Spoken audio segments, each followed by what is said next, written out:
আসসালামু আলাইকুম রহমতুল্লাহি বরকাতু। আশা করি আপনারা সবাই ভালো আছেন। এই মুহূর্তে আমরা দেখতে পাচ্ছি আমাদের খুব জনপ্রিয় বাংলা চলচ্চিত্রর গুণী এক মেকআপ ম্যান, নাম তার বাবু ভাই আমরা বলি।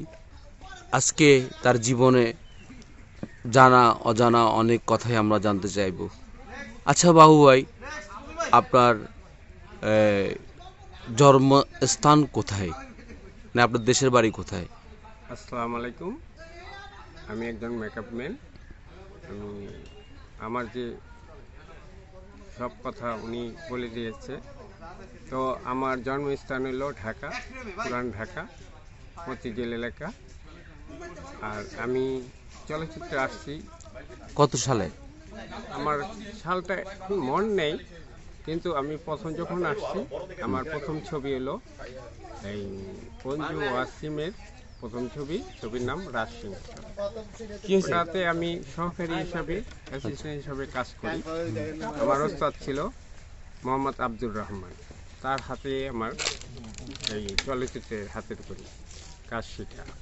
আচ্ছা, এমন আজকে আপনাদের চলচ্চিত্রের এমন অবস্থা, সেজন্য দায়ী আপনি কাকে করবেন? দেখেন, আমি চলচ্চিত্র এই অবস্থা আমি এই দায়ী কাকে বলতে পারবো না, কিন্তু আমাদের চলচ্চিত্র গল্প আগে ভালো ছিল। মনে করেন একা অনেক শিল্পী একসাথে কাজ করতো একটা ছবিতে, তিনজন হিরো, তিনজন হিরোইন ছিল, গল্প ছিল, ফ্যামিলি টোন গল্প হইতো, সবাই দেখতো, পুরা ফ্যামিলি দেখতো, আর দেখতেও খুব ভালো লাগতো। আচ্ছা, এই ফিল্ম ইন্ডাস্ট্রিতে আপনার কাছের মানুষ কে ছিল নায়ক নায়িকার ভিতরে, যারা আপনাকে সার্বিক সহযোগিতা করেছে এবং কি চলচ্চিত্র আসার জন্য সহযোগিতা করেছে, আপনার গুণে গুণান্বিত করেছে? দেখেন, এই চলচ্চিত্রে যারা শিল্পী ছিল আমাদের, তাদের সাথে কাজ করেছি। জসিম ভাই, নায়ক আলমগীর ভাই, তখন আমি ছোট অ্যাসিস্ট্যান্টই করি। আর যখন চলচ্চিত্র যখন মনে করেন আমি সিনিয়র হয়েছি, আমার তেমন একটা ছবি আমার রিলিজ হয়নি। 3টা ছবি রিলিজ হয়েছে। আই এম রাজ, ক্ষণিকের ভালোবাসা, হ্যাঁ, আর একটা ছবি আপনার হলো এই, এটার নাম ভুলে গেছি, যাই হোক। কিন্তু চলচ্চিত্রের যে নায়িকারা ছিল, রিয়াজ ভাই, ফেরদৌস ভাই, তারপরে সাকিব ভাই, শাবনুর আপা, পূর্ণিমা আপা, মৌসুমী আপা, এদের সাথে আমি খুব সুন্দরভাবে কাজ করছি। তাদের মনের যে একটা ছিল, আবেগ ছিল, ভালোবাসা ছিল, তারা মানে একটা সহকারী অ্যাসিস্ট্যান্ট বা মেকআপ ম্যান, তাদের খুব সম্মান তারা করতো। তাদের কাছে কোনো অহংকার ছিল না, না? না, তাদের কোনো অহংকার ছিল না। তারা তো মিশতো, মানে মিশার বলে কি, মানে গল্প করতো, করতো, ডাক দিত, মানে আপন জনের মতন তারা ভাবতো। মৌসুমী আপা সুন্দরভাবে ডাকতো, আই বাবু, শাবনুর আপা ডাকতো, পূর্ণিমা আপা ডাকতো, সাকিব ভাই, রিয়াজ ভাই, এরা খুব সুন্দর আবেগের। আর ডিরেক্টররা যারা ছিল আগে, তারাও খুব ভালো ছিল, তাদের মন মানুষ খুব ভালো ছিল। তারা একসময় আমরা একটা ছবি করতে গিয়ে আমরা জায়গা পাইনি, আমাদের সাথে ঘুমাইছে। আজমল ভাই ক্যামেরাম্যান, সে মারা গেছে, তাকে আল্লাহ বেশ নসিব করুক। আরও আকবর ভাই, হ্যাঁ, অনেক ডিরেক্টর আছে সিনার, ওনারা খুব ভালো ছিল।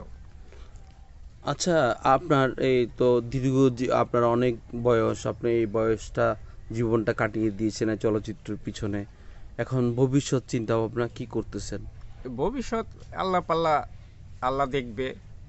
আল্লাহর কাছেই ভরসা আছি। ভবিষ্যৎ যেইটুকু আছে আছে, আমি তাও কষ্টে নেই। আমি এখন ইউটিউবে কাজ করতেছি, এখনও ভালো আছি। আমার ভবিষ্যতে আমি চিন্তা করি না, ভবিষ্যৎ তো মনে করেন যা হওয়ার হয়ে গেছে। আর এই এই জগৎ আমি ছাড়তে পারি না, কারণ আচ্ছা, এই জগৎ থেকে আপনি কোনো আয় করে কিছু একটা করতে পেরেছেন, এমন মানে বাড়ি গাড়ি এমন কিছু করতে পেরেছেন? বাড়ি গাড়ি তো সবারই আল্লাহ দেয় না। মানে ওখানে বাড়ি গাড়ি অনেকের হয়েছে, আবার অনেকের হয়নি। হ্যাঁ, এটা হলো সব হলো আল্লাহ তাআলার ইচ্ছা। টাকা আমরা এক সময় ইনকাম করছি, যেটুকুই করছি, কিন্তু আপনি চলচ্চিত্রের মধ্যে সবচেয়ে বেশি কাকে ভালোবাসতেন আপনার নিজ থেকে, একজন মানুষ যে বেশি ভালোবাসতেন না, আপনি? চলচ্চিত্র এইটা ভুল হবে। দেখেন, চলচ্চিত্রে সবার সাথে কাজ করছি, সবাইরই আমরা ভালোবাসি।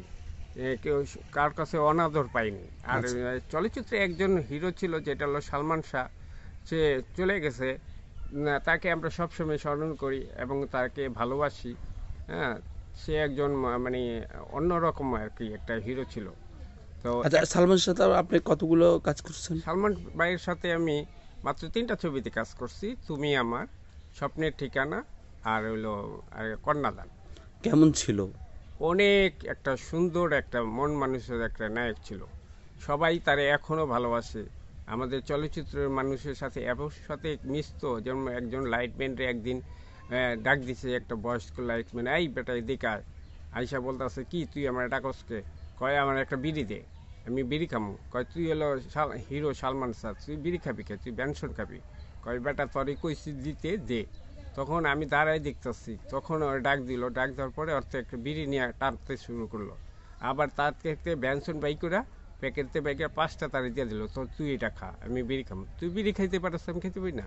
মানে তার যে এই যে মন মানুষটা, এই মন মানুষ কখনো আমি কারো কাছে পাই নাই, কিন্তু তার ভিতরে এইটা ছিল, কিন্তু এই জন্য তাকে ভোলা যায় না।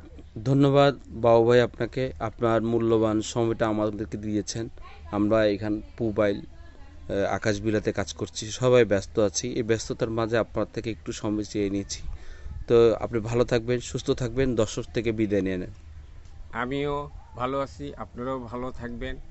আপনারা আমাদের ইউটিউব চ্যানেলকে মন দিয়ে দেখবেন। এখন ইউটিউব চ্যানেলে যে নাটকগুলো হচ্ছে, কন্টিনিউ হচ্ছে, এই জুনিয়র যত শিল্পীরা এখানে আসছে, নতুন মুখ, হ্যাঁ, তারা ভালো করছে, তাদের এই নাটকগুলো দেখবেন।